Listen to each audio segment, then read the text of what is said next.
يا رسول الله الصلاة والسلام عليك يا حبيب الله الصلاة والسلام عليك يا شفيع المذنبين الصلاة والسلام عليك يا رحمة للعالمين الحمد لله رب العالمين والعاقبة للمتقين والصلاة والسلام على سيد الأنبياء والمرسلين الذي أرسله بالحق بشيرا ونذيرا وداعيا إلى الله بإذنه وسراجا منيرا وعلى آله وصحابه وأهل بيته وذريته وعلماء أهل سنته أجمعين সবাই আমার সাথে করুন আউযু বিল্লাহি মিনাশ সবাই জবান খুলে খুলেন বিতাড়িত শয়তান থেকে মহান আল্লাহর কাছে আশ্রয় প্রার্থনা করেন কণ্ঠের সাথে কণ্ঠ মিলিয়ে পড়ুন আউযু বিল্লাহি মিনাশ শাইতানির রাজীম বিসমিল্লাহির রহমানির রহিম لن تنالوا البر حتى تنفقوا مما تحبون صدق الله المولانا العظيم وصدق رسوله النبي الحبيب الكريم ونحن على ذلك من الشاهدين والشاكرين والحمد لله رب العالمين إن الله وملائكته يصلون على النبي يا أيها الذين آمنوا صلوا عليه وسلموا تسليما اللهم صل على سيدنا مولانا محمد وعلى آله سيدنا مولانا محمد شجعي قريب كدن بجيب উম্মত বলে সাদের সাদ মাফরে দাও মাবুদ আল্লাহ উম্মত আমার গুনাহগার আল্লাহুম্মা সাল্লি আলা সাইয়্যিদিনা মাওলানা মুহাম্মদ سيدنا مولانا محمد ورجل بمرحبا জমহুরে মদিনা এই আশিকদের সালাম দিও নবীজির পাক রোজা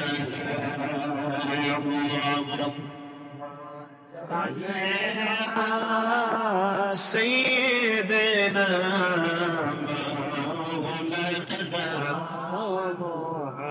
وعلى آله سيدنا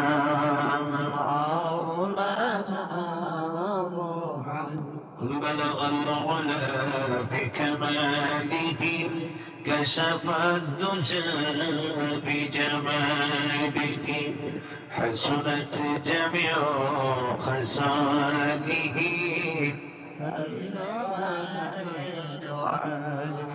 مشرق حب محمد مطلع دين والإمام مطلع الرشيد أشقاز سيدة يسوع جانبنا بلغ العلا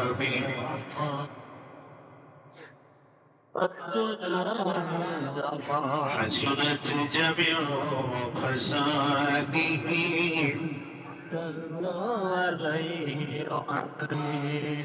مجھ میں آخر کا شمع فروجہ ہوا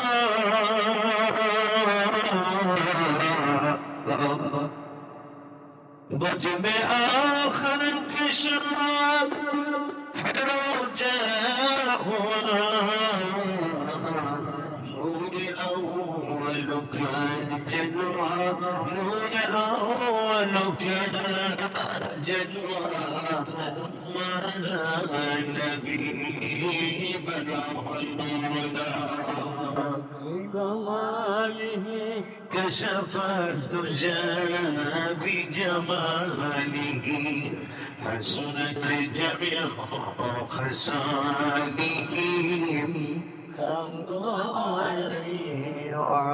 لا إله সবাই মহব্বত আওয়াজ দেন লা ইলাহা ইল্লাল্লাহ জোরে জোরে লা ইলাহা মহব্বত লা ইলাহা ইল্লাল্লাহ ইল্লাল্লাহ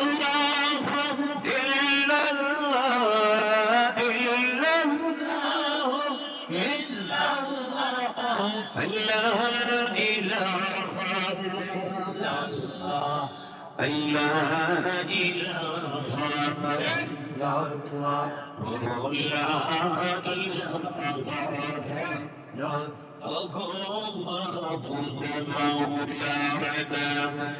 ডাকতে আমরা জানি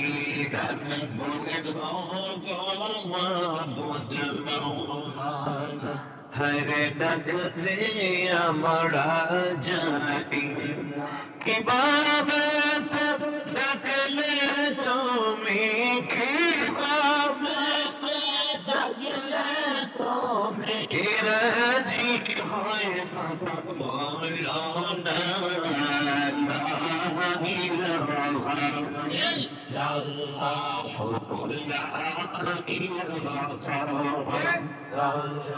جڑے جڑے لا محبت لا الله رسول الله اللهم ديلنا حبيب الله ولد الله رسول اللهم ديلنا حبيب نبكر شاطر نهمي شيئانا أبروتر كل قال ما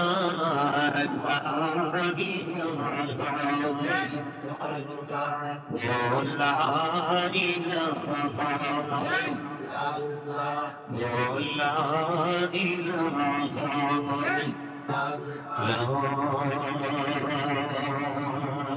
ইলাহা ইল্লাল্লাহু মুহাম্মাদুর রাসূলুল্লাহ।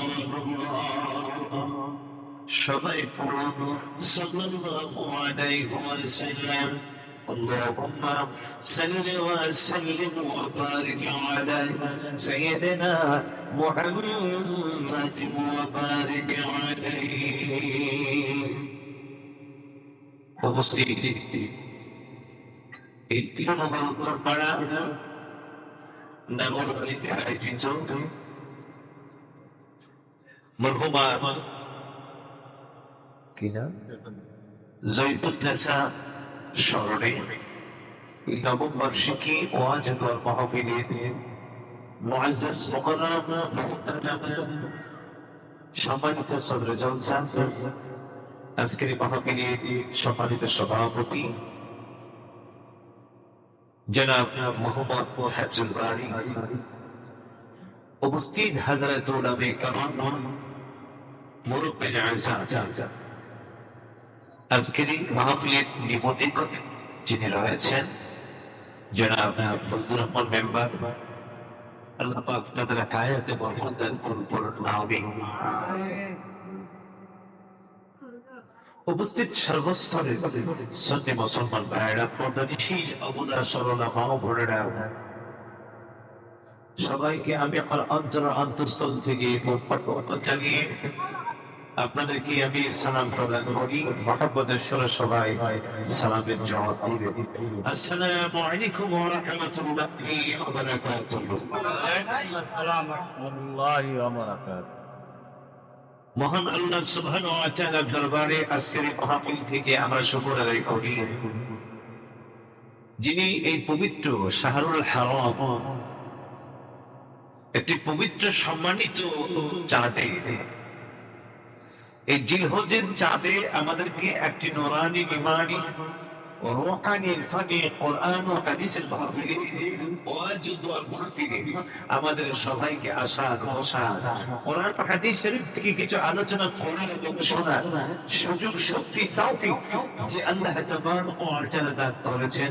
আসুন আমরা সেই মহান রব্বুল ইজ্জতের দরবারে কালিমাতুশ শুকর আদায় করে আমরা সবাই বলি আলহামদুলিল্লাহ। আওয়াজটা একটু উচ্চ করে বলি আলহামদুলিল্লাহ। সাথে সাথে আমরা তারিফ করি সেই নবী দু জাহান, যার তারিফ, যার গুণ কীর্তন, যার প্রশংসা সর্বক্ষণ সর্ব অবস্থায় যিনি করে বলে তিনি হলেন আল্লাহ। আমাদের নবীর প্রশংসা করেন কে? সবাই জবান খুলে বলুন নবীর প্রশংসা করেন কে? আমাদের নবীকে ইজ্জত দিয়েছেন কে? সম্মান দিয়েছেন কে? মর্যাদা দিয়েছেন কে? নবীদের নবী করেছেন কে? সাইয়্যিদুল আম্বিয়া করেছেন কে? ইমামুল মুরসালিন করেছেন কে? যাকে এত ইজ্জত দিয়েছেন তিনি তো হলেন যার প্রশংসা করেন আল্লাহ, তিনি হলেন মুহাম্মদ রাসূলুল্লাহ সাল্লাল্লাহু তাআলা আলাইহি ওয়াসাল্লামকে আল্লাহ তাবারক ওয়া তাআলা আমাদের জন্য রাসূল করেছেন। আর সেই শ্রেষ্ঠতম নবীর উম্মত হওয়ার সুযোগ আল্লাহ তাআলা আমাদেরকে দান করেছেন। আসুন সেই নবীর তারিফ করে মহান আল্লাহর শুকর আদায় করে আমরা আরেকবার সবাই বলি আলহামদুলিল্লাহ। আল্লাহর শুকর আদায় করলে আল্লাহ পাক কি খুশি হন না বেজার হন? খুশি হন। কে বলেন খুশি হন না বেজার হন? আল্লাহ খুশি হলে আমাদের লাভ হয় না, লোকসান হয় না, হয় না, সব হয়। আজকে এমন একটি চাঁদে আমরা একসাথে একত্রিত হয়েছি। এই চাঁদটা শাহরুল হারাম, চারটা সম্মানিত মাস আল্লাহ পাক তার কোরআনে তার ভাষায় বলেছেন। চারটা মাস আশহারুল হারাম, সম্মানিত মাস। এই আশহারুল হারামের অন্যতম একটি মাস, যে মাসের নাম হলো জিলহজ। মাসটার নাম কি? জিলহজ। এই মাসটা আল্লাহর কাছে এত অধিক প্রিয়, রাসূলুল্লাহ বলে এই জিলহজের 10 দিন আল্লাহর কাছে এত অধিক প্রিয়, আর এর চাইতে অধিক প্রিয় আল্লাহর কাছে আর কোনো দিন রাত নাই। সুবহানাল্লাহ বলেন। আল্লাহ পাক এই দিনগুলোকে অনেক ভালোবাসেন, অনেক শ্রেষ্ঠ বলেছেন। কেন? এই চাঁদটা হলো হজের চাঁদ। সুবহানাল্লাহ বলতে কিসের চাঁদ? হজের চাঁদ। এই চাঁদ কুরবানির চাঁদ, এই চাঁদ আরাফার চাঁদ। এই জন্য এই চাঁদকে বলা হয়েছে শাহরুল হারাম, সম্মানিত চাঁদ। যে চাঁদ ইবাদত করলেন, বন্দেগী করলেন, রাসূলুল্লাহ সাল্লাল্লাহু আলাইহি ওয়াসাল্লাম যে হজের প্রথম থেকে 10 তারিখ যে কোনো দিন কেউ যদি রোজা রাখে, ইবাদত করে, গোটা 1 বছর রোজা রাখলে যে সওয়াব হয়, ওই জিল হজের 4 দিন রোজা রাখলে আমার আল্লাহ পাক তাকে 1 বছর রোজা রাখার সওয়াব দেন। সুবহানাল্লাহ।